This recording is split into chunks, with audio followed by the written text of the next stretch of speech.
So welcome to Jumbo IS and welcome to our lecture series called Daily News in Shorts. In this lecture series, we cover a particular day's current affairs in a very short span of time.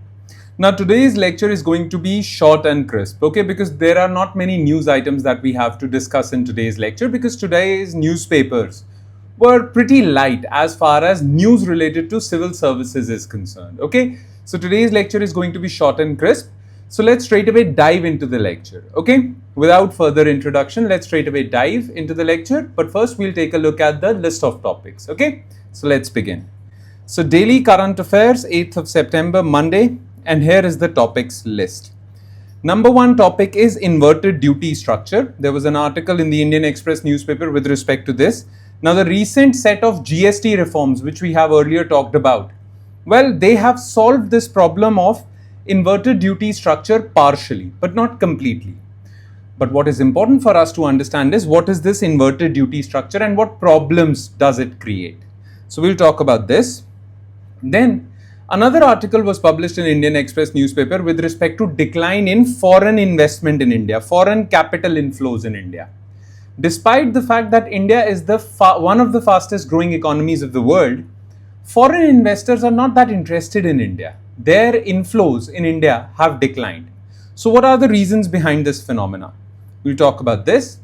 And in the end, we'll talk about a little bit of geopolitics, okay? Because the third news item concerns Lebanon, Israel, particularly Hezbollah.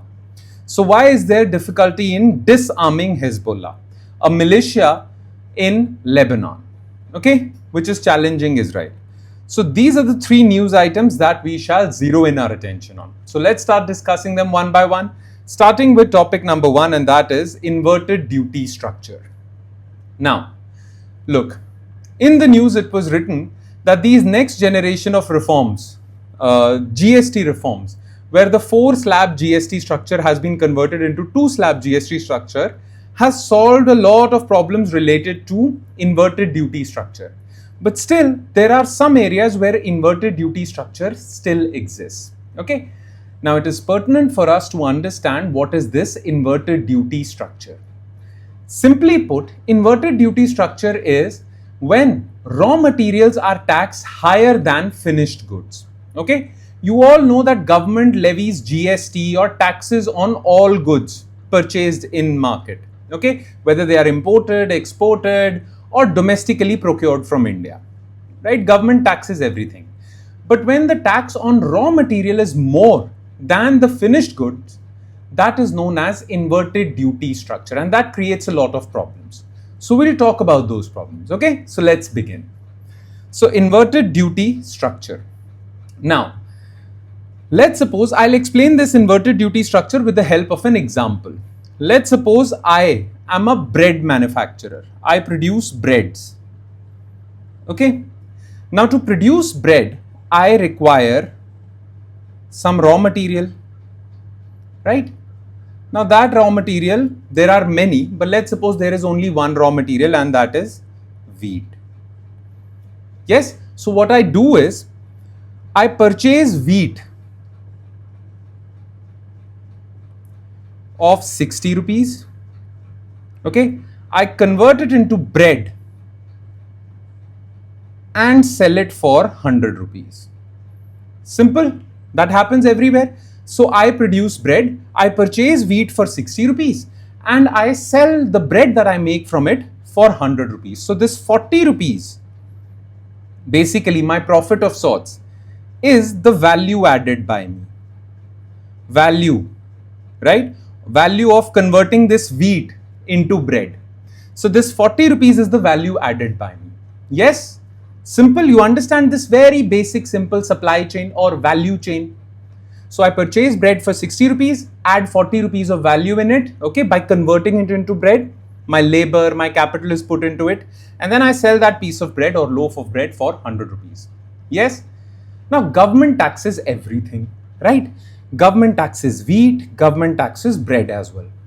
Now, if the tax on wheat, GST on wheat is 18% and GST on bread is 5%, then we'll call it an inverted duty structure.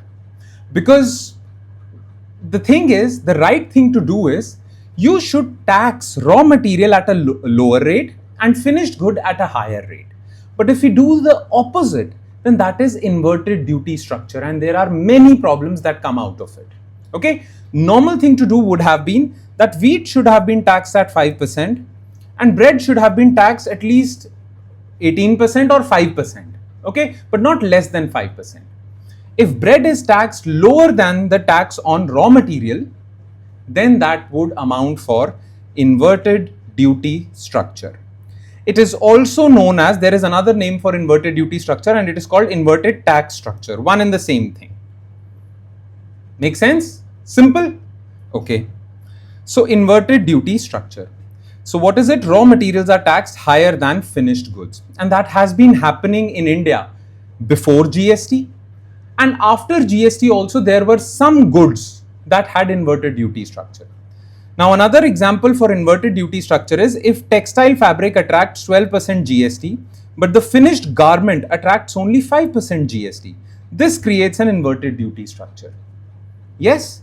Now, what are the problems when there is inverted duty structure? Okay, let's get back to this slide. So I'll keep it clean this time, okay? It gets a little hodgepodge on one slide. So again, let's get back to this bread example, okay? So wheat was 60 rupees, okay? Value added was 40 rupees and bread came out to be 100 rupees. Now let's suppose there is inverted duty structure on this. So this wheat attracts 18% GST and this bread attracts just 5% GST. Now, if you have levied higher taxes on raw material, then don't you think raw materials would become expensive? And that is not a good situation for producers.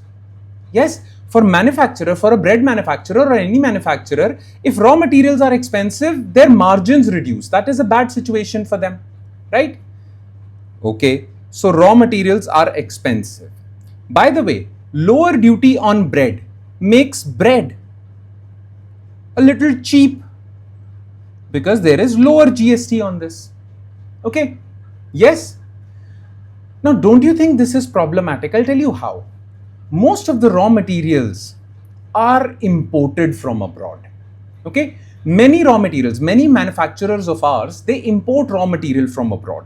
Okay? They import it. Now, the government has created such a situation that, well, imports are expensive. Raw material imports are expensive, but you import bread, that is cheap. So, if you are producing bread in India only, you will have to pay higher duty. But if you directly import bread from abroad, you will have to pay lower duty. You understand the thing? Because bread has 5%, wheat has 18%. So if you're making bread in India, you'll have to import wheat from abroad, you are paying higher duty. But if you're directly importing bread from abroad, you are importing lower duty, lower tax. Don't you think this will incentivize people to directly import bread? Why go through this entire process of manufacturing? Let's just directly import bread.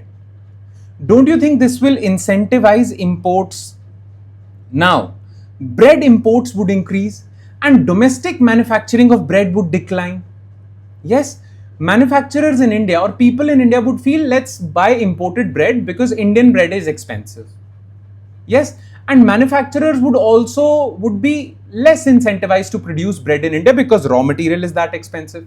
So this would give a boost to our imports and would discourage domestic manufacturing.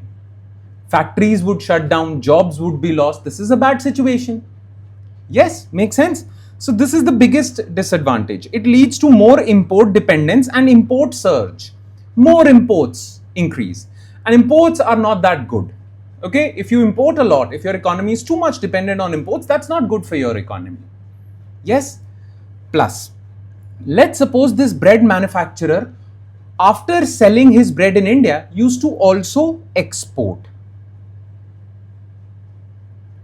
Okay, now don't you think if wheat is expensive for him If wheat is expensive for him, then his cost of production would increase.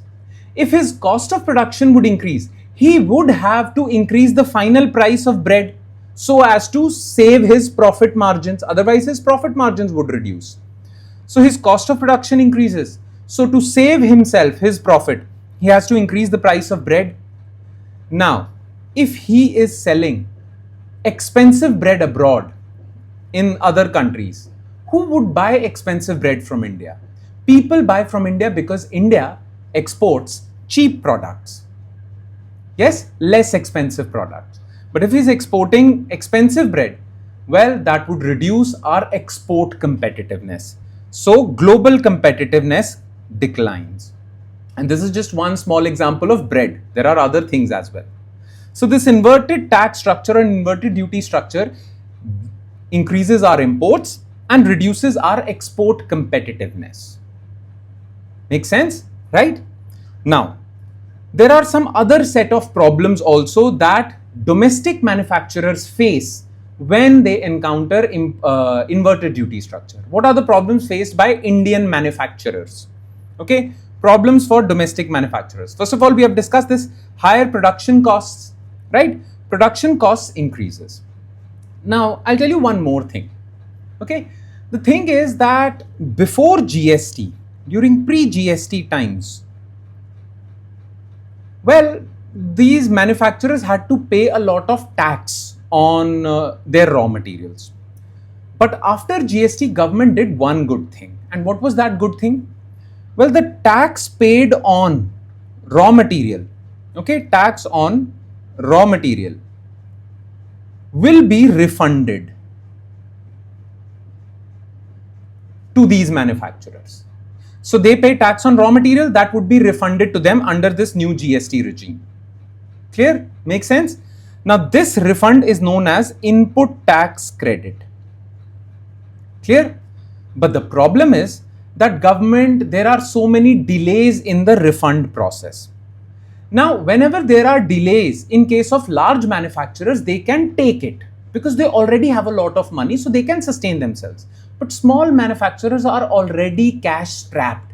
They already lack liquidity in cash. So when their refund gets delayed, it creates a lot of problems for them, right? So even in GST, inverted duty structure would help. I mean, you won't be that affected with inverted duty structure because of input tax credit refunds, but these refunds are delayed. So there is problem.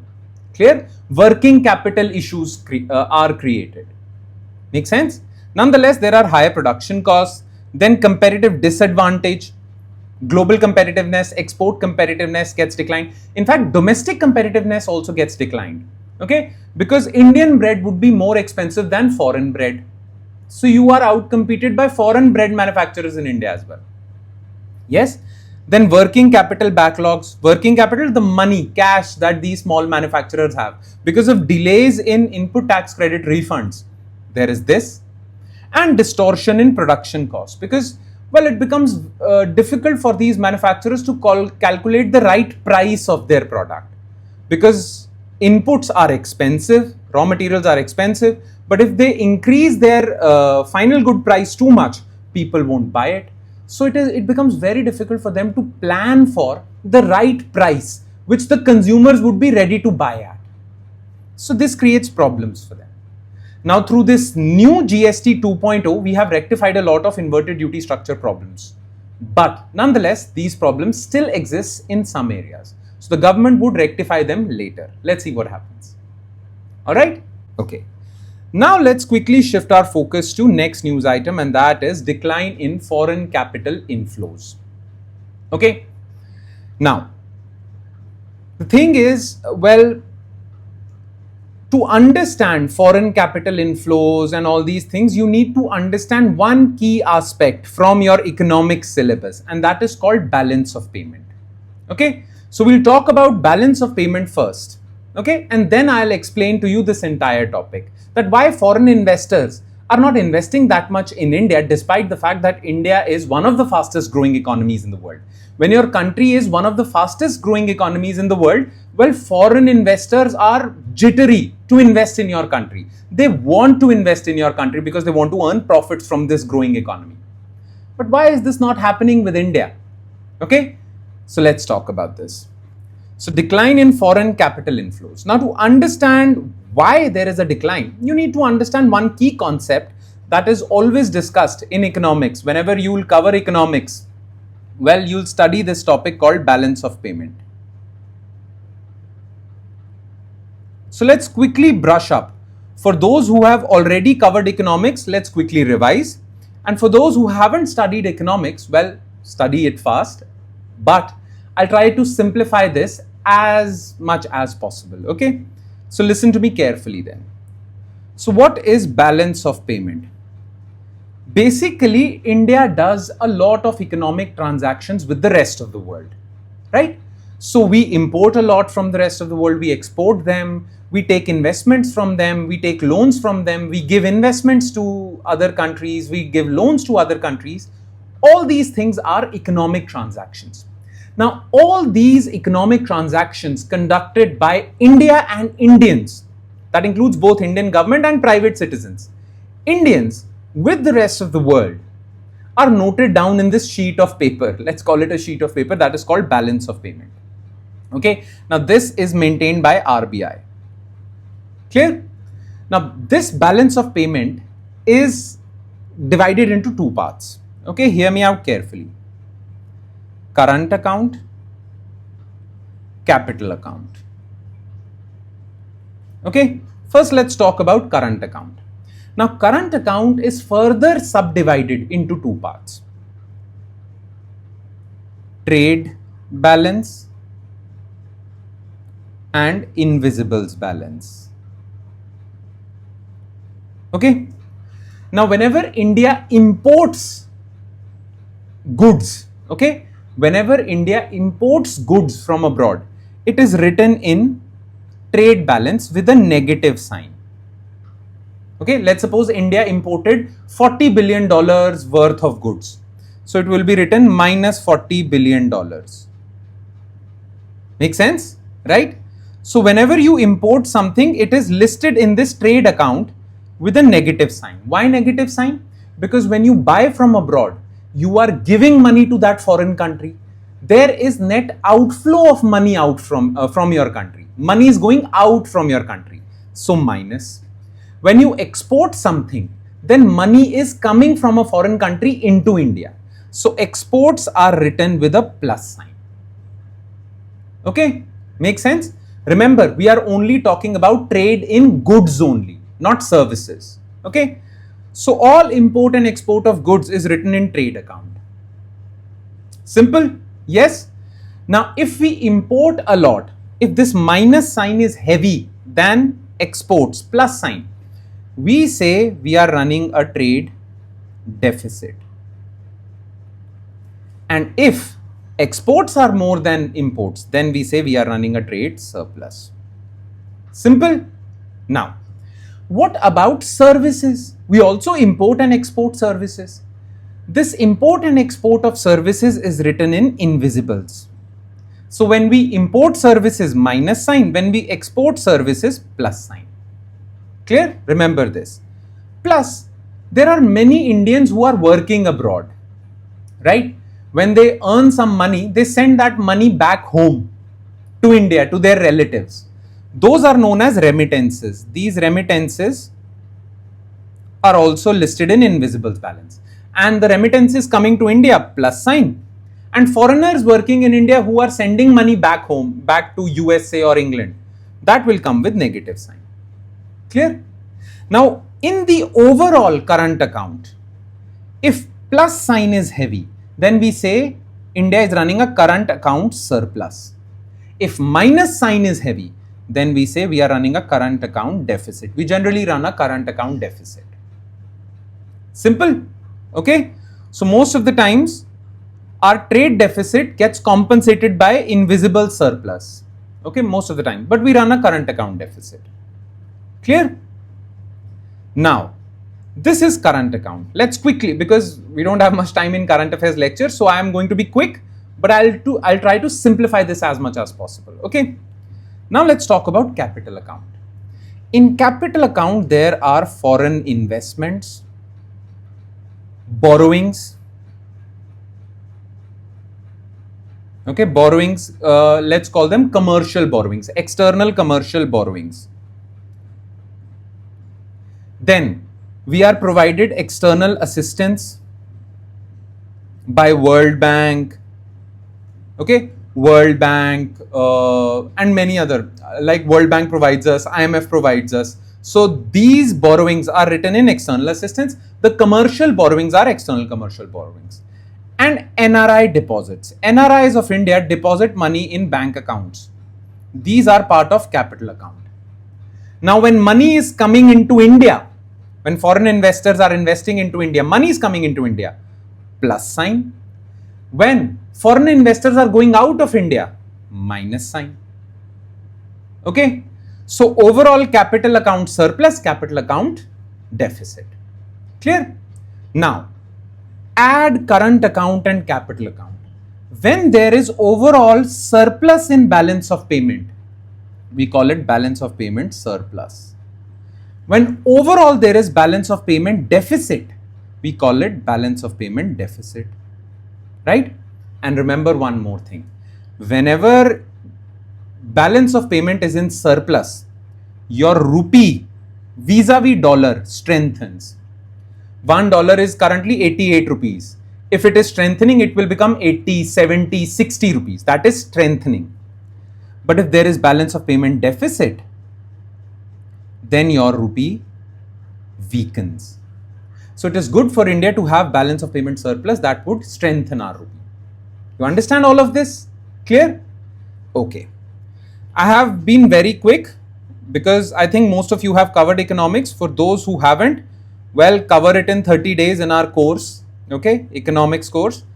Within 30 days, you'll cover entire economics. For those who will study economics later, well, I've tried to be as much simple as possible, okay. If you still have any doubts, do ask me.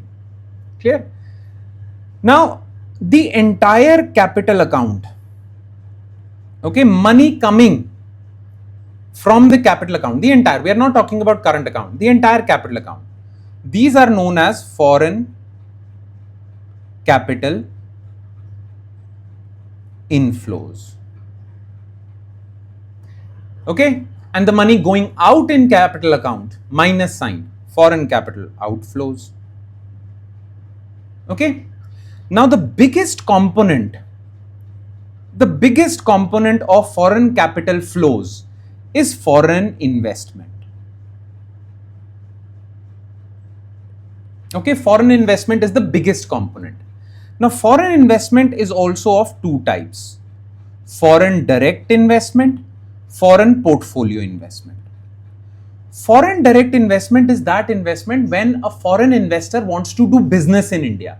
So he comes and sets up a factory, shop in India, or invests in a company in India. Okay, so for example, if Walmart comes to India and buys 50% of Flipkart, that is foreign direct investment. Amazon is coming to India, foreign direct investment. So when you are coming to India with your money to do business in India, that is foreign direct investment. It's more long term. But there are many foreign investors who are there to invest in India's shares and bonds. They want to do trading in India's shares, bonds. Buy share at lower price, sell it at higher price. These are short-term investors. They are called foreign portfolio investors. Remember this part. Okay? Make sense? All right.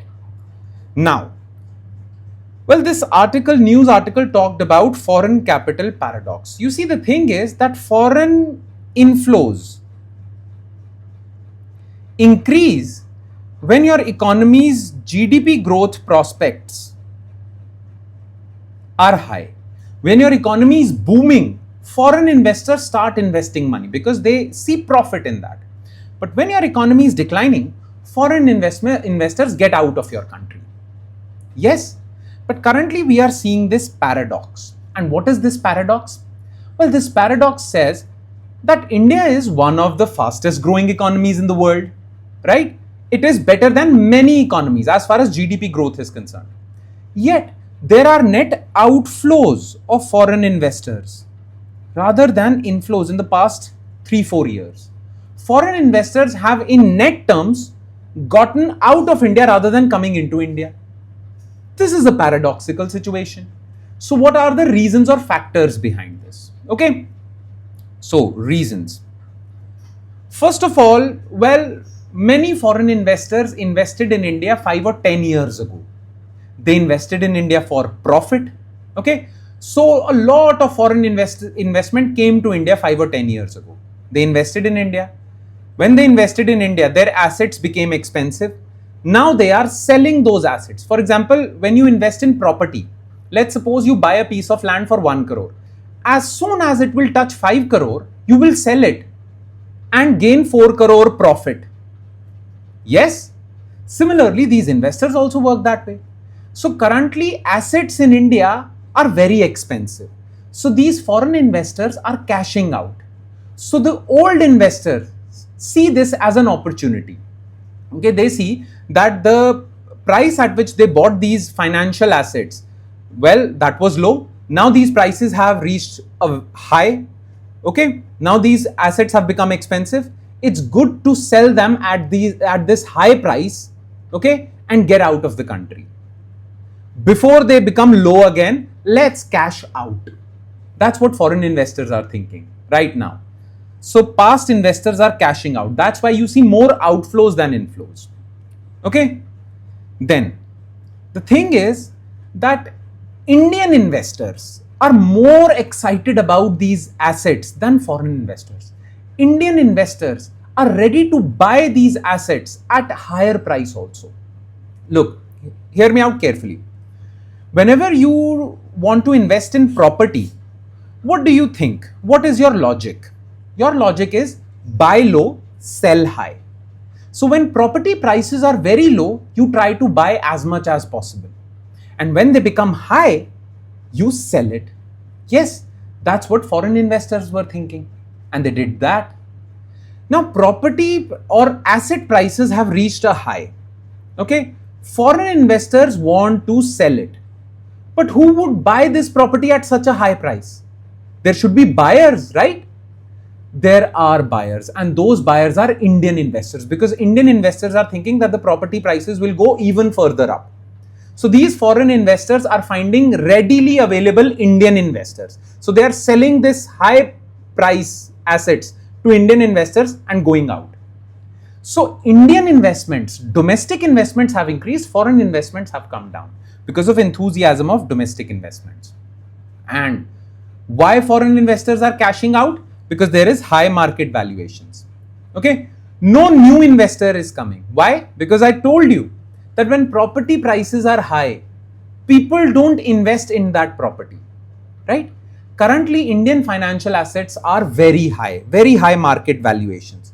So foreign investors are not that enthusiastic about it. Existing investors are cashing out. New investors are thinking that when these prices would come down, then we'll come in. So inflows have declined, outflows have increased. Plus, the biggest thing is uncertainty because of Trump tariffs. Because of Trump tariffs and various other uncertainties, foreign investors are following this wait and watch approach.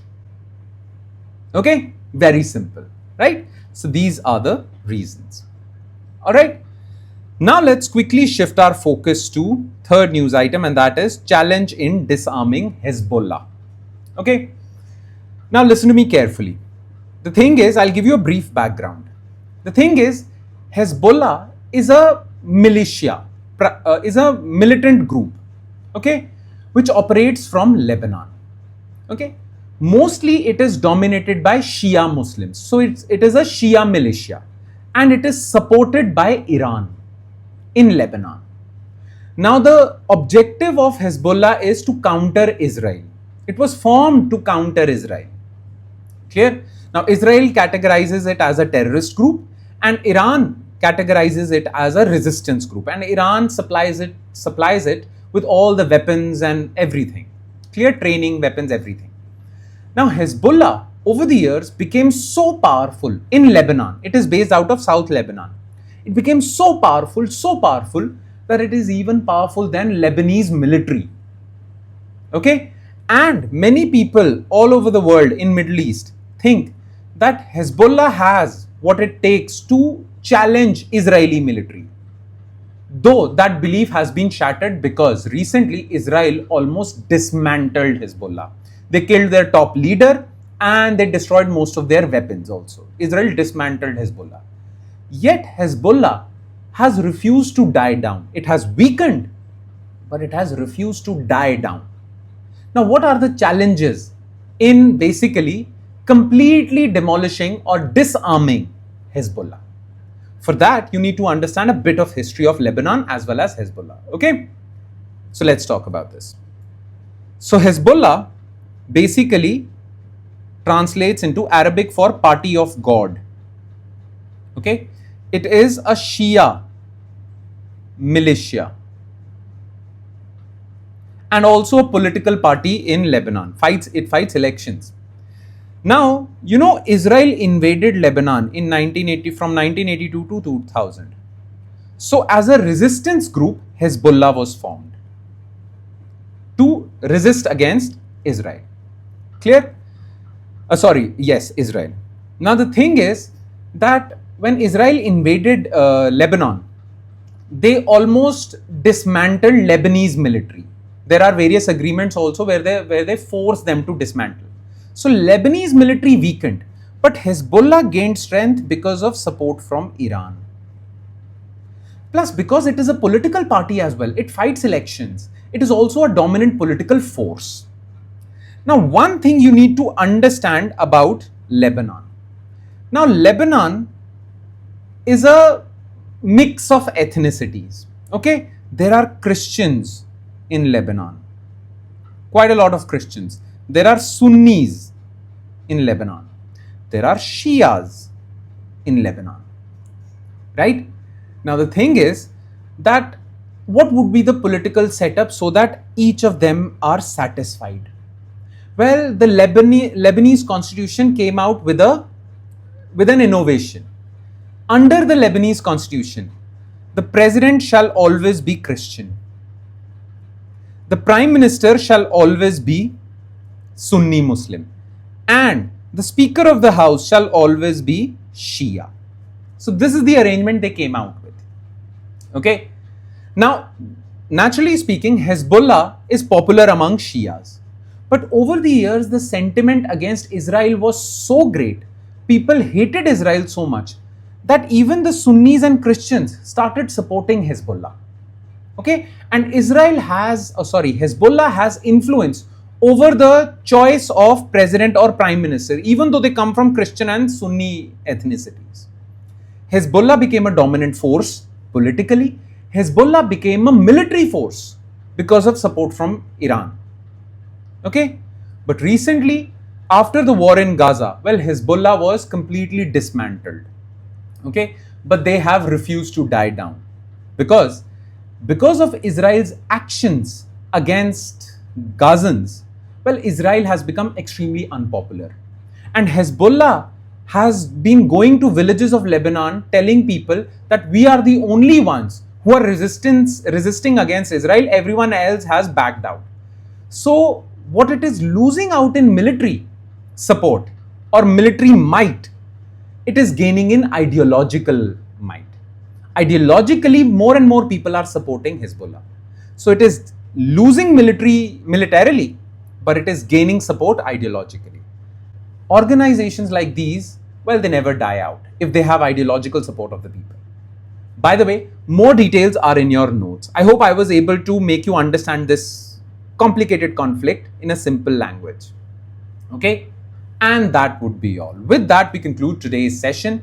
Thank you so much for watching, everyone. And I'm sure it has added value to your preparation. But be consistent and regular with this lecture series. And do not forget to revise this from your notes. Okay? On that note, I'll be signing off with the promise of seeing you again with another set of news items. Thank you, everyone.